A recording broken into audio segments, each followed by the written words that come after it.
नमस्कार, मैं हूं ब्रिज द्विवेदी। आप देख रहे हैं सोने चांदी के बाजार से जुड़ा खास बुलेटिन बुलियन मीटर। आज के सेशन की बात की जाए तो यहां पर हल्की प्रॉफिट बुकिंग देखने को मिल रही है। लाल निशान में कारोबार करता हुआ नजर आ रहा है गोल्ड सिल्वर। कॉमेक्स पर देखिए गोल्ड $4130 के करीब करीब ट्रेड कर रहा है। सिल्वर की बात की जाए तो $60 पर ट्रेड होता हुआ दिखाई दे रहा है।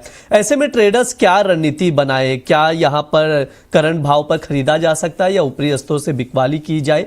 Traders, gold silver, ETF investors और फिजिकल में अगर सोना चांदी किसी को खरीदना है, ये सब लोग क्या रणनीति बनाए, इन पर हम लोग बातचीत करेंगे और समझेंगे। हमारे साथ जुड़ रहे कमोडिटी समाचार सिक्योरिटीज के को फाउंडर हेड ऑफ रिसर्च अंकित कपूर जी और SMC ग्लोबल सिक्योरिटीज की कमोडिटी की रिसर्च हेड वंदना भारती जी। आप दोनों का बहुत बहुत स्वागत है द बोनस में। जी नमस्कार। बातचीत करना शुरू करें, एक बार अपडेट ले लेते हैं अमेरिका ईरान को लेकर क्या कुछ आया है, फिर उसी से बातचीत करना शुरू करेंगे। वापस से तनावपूर्ण स्थिति देखने को मिल रही है। अंकित सर, नजर बनाए रखें अमेरिका ईरान पर। जिस तरह से हम लोग देख रहे हैं वापस से हमला शुरू हो चुका है। मैम, आपका क्या व्यू है? कुछ क्लैरिटी आएगी या ऐसे ही चलता रहेगा मामला? ये कभी समझौता हो रहा है, थोड़ी सी बातचीत आगे बढ़ रही है, फिर से युद्ध शुरू हो जा रहा है, फिर समझौते की ओर बढ़ेंगे, फिर युद्ध शुरू हो जाए। ये मामला ऐसे ही चलता रहेगा कि कहीं कोई उम्मीद दिखाई दे रही है? ब्रिजी, मुझे लग रहा है कि ये सीसॉ चलेगा, क्योंकि यहाँ पे तो रशिया यूक्रेन में दो पार्टीज थी, यहाँ पे तो इजराइल भी है और अंकित जी ने यहाँ पे अच्छे से बताया। मुझे लग रहा है कि इस तरीके से ही ये अब तो 1-2 महीने की भी बात नहीं लग रही। मुझे लग रहा है कि पूरा साल ऐसे ही यहाँ पे खिंचता हुआ नजर आएगा। लेकिन चीजें यहाँ पे इंप्रूव हो रही हैं, अलग रास्ते बन रहे हैं, ट्रांसपोर्टेशन की बात हो रही है, अग्रीमेंट्स हो रहे हैं, पॉलिटिकल यहाँ पे अलाइनमेंट्स हो रहे हैं, तो वहां पे भी मतलब कि बैक ऑफ द सीन भी काम चल रहा है। तो मेरे ख्याल से धीरे धीरे इन चीजों को अब थोड़ा सा न्यूट्रल होता हुआ मार्केट जो है वो नजर आएगा। लेकिन straight of Hormuz Asian economies के लिए काफी इंपॉर्टेंट होता है और अभी भी वहां पे जो ट्रांसपोर्टेशन है वो मतलब 50% भी रिस्टोर नहीं हुए हैं, तो उसका तो इम्पैक्ट है वो आता रहेगा। लेकिन धीरे धीरे ये इम्पैक्ट कम होता हुआ नजर आएगा और वही कारण है कि थोड़े दिन बाद जो ट्रेडिशनल ट्रिगर्स होते हैं, ट्रेडिशनल डिमांड होता है, यहाँ पे सीजनल डिमांड होता है, मार्केट करेंसी फैक्टर्स पे, फेड पे, इन चीजों पे आके टिकेगी और वहां से मार्केट थोड़ा सा नॉर्मल होता हुआ दिख सकता है। ठीक है, ये मैम का व्यू है मिडल ईस्ट को लेकर जो अपडेट आ रहे हैं उसका इम्पैक्ट कैसा दिखाई दे रहा है बाजार पर। गोल्ड से शुरुआत करूंगा। मैम, आपसे शुरू करते हैं। अभी अगर देखें गोल्ड कॉमेक्स पर $4126 पर ट्रेड करता हुआ दिखाई दे रहा है। MCX पर गोल्ड देखा जाए 1,44,580 का भाव चल रहा है। मैम, जो गिरावट आनी थी, प्रेशर देखने को मिल रहा था पहले गोल्ड में, वो अब रुक चुका है, यहाँ से थम चुका है क्या? अब यहाँ से तेजी की उम्मीद देखी जा सकती गोल्ड में? ब्रिजी, मुझे लग रहा है कि 4040-45 का जो एक मतलब सपोर्ट है वो काफी अहम है। 2-3 बार प्राइसेस वहां से ऊपर की तरफ गए, तो सबसे पहले ये मान के चलना होगा कि जब तक टेक्निकली ये प्राइस को नीचे ब्रीच नहीं कर रहा तब तक डाउनसाइड का लेवल यहाँ पे नहीं मतलब आना चाहिए। लेकिन अपसाइड यहाँ पे लिमिटेड है और वो बन रहा है $4215 से लेके $4250 का। यानी कि गोल्ड अब बिल्कुल सीमित दायरे में ट्रेड कर रहा है। नीचे $4050-4060 आए तो बाय करो और ऊपर में 4215-4250 के करीब यहाँ पे आप सेलिंग कर रहे हैं। तो सेम जो मतलब की पैटर्न है वो अगले हफ्ते के लिए भी मुझे लग रहा है और कोई बड़े ब्रेकआउट की संभावना तब तक नहीं है जब तक यहाँ पे 4400 से डॉलर की ऊपर की क्लोजिंग नहीं होती है। तो अगले हफ्ते मुझे लग रहा है कि निचले स्तर से एक बारी जो है वो बाइंग ही हम यहाँ पे आता हुआ देख सकते हैं। $4250, $4255 एक यहाँ पे अहम रेजिस्टेंस रहेगा। और अगला हफ्ता चाइना यूके का GDP है, इसको हमको एकदम ध्यान में रखना होगा। CPI डेटा है यहाँ पे ब्रिजी, उसको ध्यान में रखना होगा। और डॉलर में जिस तरीके से ठहराव आई है वो भी यहाँ पे एक स्टेबिलिटी गोल्ड को देता हुआ नजर आ सकता है। हमारे बाजार में मुझे लग रहा है कि रुपया फैक्टर यहाँ पे काफी ज्यादा वॉलेटाइल है, तो नीचे 1,41,000-42,000 मुझे लग रहा है अहम सपोर्ट है और वहां से बाइंग बार बार रिटर्न आती है। और अपसाइड हमारा पहला 1,46,000, दूसरा 1,48,000, यही एक जोन रहेगा। बायस यहाँ पे अपसाइड का हो सकता है। ठीक है, ये मैम का व्यू है गोल्ड को लेकर। 1,41 के करीब का अच्छा सपोर्ट है, तो वहीं से बाउंस बैक देखने को मिल रहा है। तो उसके अकॉर्डिंग आप लोग गोल्ड में रणनीति बनाकर चल सकते हैं। तो गोल्ड पर आप लोग नजर बनाकर चल सकते हैं जितने भी इन्वेस्टर्स और ट्रेडर्स हैं। अब चांदी पर भी बातचीत कर लेते हैं। मैम, चांदी को कैसे देख रहे हैं? आज के सेशन में अगर देखें तो MCX पर 1% से ज्यादा की वीकनेस देख रहे हैं। 2,23,450 पर ट्रेड कर रहा है। कॉमेक्स पर देखें तो $60 पर नजर आ रहा है। मैम, कैसे देखते हैं सिल्वर को? क्या रणनीति बनाई जाए? गोल्ड की तरह सिल्वर में भी तेजी दिखाई देगी या अभी भी प्रेशर है, मतलब सिल्वर में और दबाव दिखाई देगा? मुझे लग रहा है ब्रिजी की एक टेक्निकल यहाँ पे पड़ाव है, उसको पार करे तभी यहाँ पे बाइंग करनी चाहिए, वो है $61.5 का। अगर इससे ऊपर जाता है तो मुझे लग रहा है कि एक बार फिर से $64-65 आने के चांसेस हैं सिल्वर के, और लेकिन कोशिश करना चाहिए। और आज अहम यह है कि वीकली क्लोजिंग अगर इससे ऊपर हो जाती है तो थोड़ा स्ट्रेंथ जो है सिल्वर में आता हुआ दिखाई दे सकता है। और हमारा बाजार आप समझ रहे हैं कि 2,20,000 से बार बार वापसी हो रही है, वहां पे एक डबल बॉटम भी बना है, तो मुझे लग रहा है कि वो लेवल जो है इंटैक्ट रहेगा सपोर्ट की तरफ। तो मुझे लग रहा है कि 2,20,000 से नीचे जाना नहीं चाहिए, लेकिन प्राइसेस अगर 2,26,000 से ऊपर जाए तो ही यहाँ पे बाइंग करे। आने वाले समय में मुझे 2,32,000 का लेवल लग रहा है। जो स्टॉप लॉस यहाँ पे लगाना होगा वो करीब करीब 2,23,000 का है। तो एक अपसाइड आए तभी यहाँ पे सिल्वर में बाइंग करनी चाहिए कंफर्मेशन पे। और मैम नीचे साइड अब 2 लाख की उम्मीद ना करें? मुझे लग रहा है कि 2,10,000 2,20,000 ये एक सपोर्ट है, इससे नीचे भी फिलहाल नहीं जाना चाहिए चांदी को। ठीक है, ये मैम का व्यू है सिल्वर को लेकर, तो उसके अकॉर्डिंग आप लोग देखकर चल सकते हैं। बहुत सारे सवाल भी आ रहे हैं, सवालों के जवाब भी लेंगे, लेकिन उससे पहले मैम एक बार मैं चाहूंगा गोल्ड सिल्वर ईटीएफ पर आप एक बार व्यू दे दीजिए। कौन सा ईटीएफ खरीदना चाहिए, क्या करंट भाव पर भी खरीदा जा सकता है, एक बार राय चाहेंगे आप, प्लीज बताइए दर्शकों को। पहले तो गोल्ड बीज को ही ले लेते हैं। गोल्ड बीज में यहाँ पे अगर ब्रिजी देखा जाए तो थोड़ा सा तो डाउनसाइड आया है। करीब मई के महीने में देखा जाए 15 मई को ये रेट 135 के करीब था, अभी 118 के करीब है। हल्का करेक्शन से देखने को मिला है यहाँ पे फिर से। और मुझे लग रहा है कि एक जो बढ़िया लेने का लेवल है वो 116 के करीब का है, 116 से 17 के बीच में ले। और मतलब थोड़ा सा हम यहाँ पे टाइम पीरियड अगर अपना 15 डेज का रखें, मुझे लग रहा है कि प्राइसेस एक बार 124 की तरफ जा सकती है। स्टॉप लॉस जरूर लगाना होगा 113 रुपए का 113 का।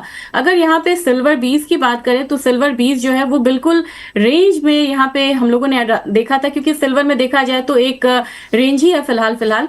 तो 208 207 एक बढ़िया लेवल रहेगा जहां पे सिल्वर 20 को हम ले सकते हैं 220 के टारगेट के लिए। और यहाँ पे स्टॉप लॉस करीब करीब लगाना होगा 200 रुपए का।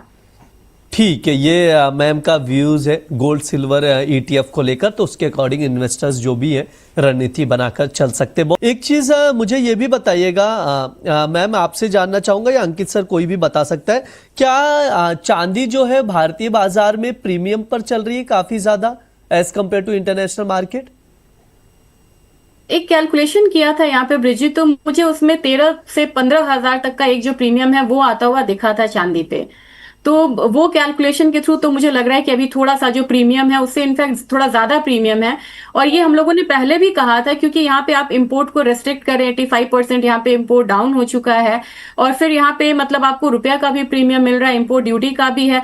तो अपना बाजार जो है वो as compare to international market already premium पे आ गई, जबकि गोल्ड देखा जाए तो अभी फिलहाल एट पार है। ठीक है मैम, आपसे राय जानना चाहिए। यहाँ पर मुकेश जी का सवाल आ रहा है, कह रहे हैं कि गोल्ड जो है 1,55,000 पर बाई करके बैठे हैं, पूछ रहे हैं क्या यहाँ पर एवरेज करना चाहिए, वो फिजिकल में उनकी बाइंग है मैम, जानना चाह रहे हैं क्या यहाँ पर एवरेज करना चाहिए या एज इट इज बने रहे? यहाँ पे कहना चाहूंगी क्योंकि उनका 1,55,000 है, और एक बार अगर 1,48,000 से ऊपर प्राइसेस जाते हैं तो मुझे लग रहा है कि एक अपसाइड मोमेंटम देखने को मिल सकता है, और ये महीना हो सकता है सितंबर का। तो मैं उनसे कहूंगी कि वो होल्ड करके चल सकते हैं यहाँ पे अपने मतलब करंट पोजीशन को। और अगर वो यहाँ पे पोजीशन उनके पास मतलब एक्स्ट्रा फंड है वो बनाना चाहते हैं तो ये समय है जब यहाँ पे वो हल्की बाइंग करके चले, और यहाँ पे वो मतलब और भी पोजीशंस को क्रिएट कर सकते हैं आने वाले समय में। अगर 2026 के अंत तक की बात करें ब्रिजी, तो मुझे लग रहा है कि प्राइसेस एक बारी 1,55,000 से 1,60,000 तक आता हुआ दिखाई दे सकता है। तो उनके लेवल्स भी मिल सकते हैं, उससे ऊपर का भी लेवल मिल सकता है 2026 के अंत तक, जब थोड़ा सा इंटरेस्ट रेट वाला भी क्लैरिटी आ जाएगा और वॉर क्लैरिटी भी आ जाएगी। ठीक है ma'am, Nippon India silver ETF को लेकर सवाल है विजय जैन जी का, कह रहे हैं कि 243 के भाव पर 6,000 क्वांटिटी बाय करके बैठे, मेजर लॉस में है। पर ईटीएफ अगर देखा जाए तो लगभग 35 रुपए तक के लॉस में है। क्या किया जाए, आपसे सजेशन चाह रहे हैं। अभी 209 के करीब निप्पॉन इंडिया का सिल्वर ईटीएफ चल रहा है, 243 की बाइंग है। ब्रिजी, हम ऐसे जगह है जब यहाँ पे जो लोअर साइड जो रिस्क है वो कम होता हुआ मुझे नजर आ रहा है। मुझे लग रहा है कि उन्होंने बहुत बड़ा एक फॉल देखा है, और ये फॉल मुझे 205 रुपए से नीचे की फिलहाल नहीं लग रही है। मुझे लग रहा है कि वहां से एक वापसी है, या तो उन्होंने ऑलरेडी पैसा बहुत लगा लिया हुआ है, उनके पास अब फंड नहीं है, तो उनको वेट करना चाहिए। ये लेवल्स उनको 2026 में मिलेंगे। इंतजार थोड़ा सा लंबा हो सकता है, ये मैं यहाँ पे समझ रही हूँ। अगर उनको मान लीजिए एवरेजिंग कर सकते हैं तो 205, 204, 202 ये लेवल ऐसा है जहां पे एवरेजिंग करेंगे तो तुरंत मतलब 2 से 3 महीने में उन्हें 220, 225 वाला लेवल आता हुआ दिखाई दे सकता है। तो यहाँ पे एवरेज आउट होता हुआ दिखेगा। और अगर उन्हें नहीं करनी है तो आपको एटलीस्ट वेट करना चाहिए, अक्टूबर नवंबर महीने तक आपको ये लेवल्स आते हुए दिखाई दे सकता है। इनफैक्ट 250 से 255 ये मेरा लग रहा है कि ईयर एंड तक यहाँ पे ये लेवल्स आते हुए दिखाई देने चाहिए, क्योंकि जब फॉल आता है वो भी स्टीप होता है, जब राइज यहाँ पे आती है तो वो भी यहाँ पे हम शार्प राइज आता हुआ देखते हैं। तो ये थोड़ा सा इंतजार करना होगा, थोड़ा सा इंतजार करना होगा, ये मैम का व्यू है। मैम एक चीज ये भी बताइएगा, चित्रेश जी का सवाल आ रहा है, कह रहे हैं कि जुलाई एंड तक सिल्वर का क्या टारगेट हो सकता है, प्लीज बताइए। जुलाई एंड तक का व्यू जानना चाह रहे हैं। बिल्कुल रेंज में है चित्रेश भाई। यहाँ पे मुझे लग रहा है कि अगर 2,20,000 को यहाँ पे होल्ड करता है तो अगर आप एंड तक का टारगेट मेरे से पूछेंगे तो मुझे लग रहा है कि बहुत ऊपर का लेके तो फिलहाल हम नहीं चल सकते, क्योंकि करेंसी का भी फ्लक्चुएशन है। एक बार मैक्सिमम साइड अगर मतलब जुलाई के बारे में आप बोलेंगे तो मुझे लग रहा है 2,36,000 से 2,40,000 के बीच में आता हुआ दिखाई दे सकता है। 2,20,000 को अगर तोड़ता है सिल्वर तो मुझे लग रहा है कि फिर 2,10,000 नीचे का रहना चाहिए। तो जो कमोडिटी रेंज में होती है उसे हमें ऊपर नीचे दोनों का यहाँ पे भाव देना पड़ता है। और थोड़ा सा मुझे लग रहा है कि एक बारी 2,26,000 से ऊपर की क्लोजिंग होती है तो बायस फिलहाल मुझे लग रहा है कि अपसाइड का होना चाहिए। मैम तरुण गुप्ता जी का सवाल आ रहा है, कह रहे हैं कि क्या सिल्वर बायर्स को 65 टू 66 डॉलर के अराउंड अगर इनवाइट कर दिया जाए तो 50 की तरफ बढ़ेगा क्या? ट्रेंड लाइन के हिसाब से बाउंस बनता है क्या? थोड़ा सा व्यू जानना चाह रहे, समझना चाह रहे कि ट्रेंड लाइन क्या इंडिकेट कर रहा है यहाँ पर टेक्निकल चार्ट के थ्रू सिल्वर को लेकर। सिल्वर को लेके एक चीज यहाँ पे बोलना चाहूंगी कि सिल्वर में $65 के करीब का एक यहाँ पे मुझे रेजिस्टेंस बनता हुआ दिख रहा है। मुझे लग रहा है कि अगर वो चीजें यहाँ पे ब्रीच होती हुई नजर आती है, $64 इनफैक्ट मैं बोलना चाहूंगी, तो नेक्स्ट यहाँ पे हम एक बारी $69 के करीब आता हुआ सिल्वर को देख सकते हैं। अगर आप बोलेंगे कि कॉमिक्स में किस तरीके की पोजीशन बनी है तो मुझे लग रहा है कि ये वाले जो लेवल्स है ना 68 से $70 वाले, वहां पे सबसे ज्यादा OI जो है वो बिल्डअप हुआ है। तो मुझे लग रहा है एक बार $64 से ऊपर की क्लोजिंग अगर आती है तो नेक्स्ट यहाँ पे ट्रेंड लाइन के हिसाब से मतलब $69-70 वाला रेंज एक बार फिर से आता हुआ दिखाई दे सकता है। ठीक है, ये मैम का व्यू है तो उसके अकॉर्डिंग आप लोग देखकर चल सकते हैं। समय भी हो चुका है, मैं चाहूंगा एक बार डिस्क्लेमर ले लिया जाए। मैम आपकी तरफ से डिस्क्लेमर। ब्रिजी मेरी कोई पोजीशंस नहीं है यहाँ पे कमोडिटी में, लेकिन मेरी सलाह पे क्लाइंट्स की पोजीशन हो सकती है एसएमसी में। जी बहुत बहुत शुक्रिया वंदना मैम आज की चर्चा में जुड़ने के लिए। अंकित सर आपका भी बहुत बहुत धन्यवाद आज की चर्चा में जुड़ने के लिए। ये हमारा बुलियन मीटर शो है। इस दौरान गोल्ड सिल्वर पर हम लोग विस्तार से बातचीत करते हैं, फंडामेंटल डिस्कस करते हैं, टेक्निकल चार्ट समझने की कोशिश की जाती है, कुछ टॉपिक्स भी रिकमेंड किए जाते हैं जिन पर आप लोग नजर बनाकर चल सकते हैं।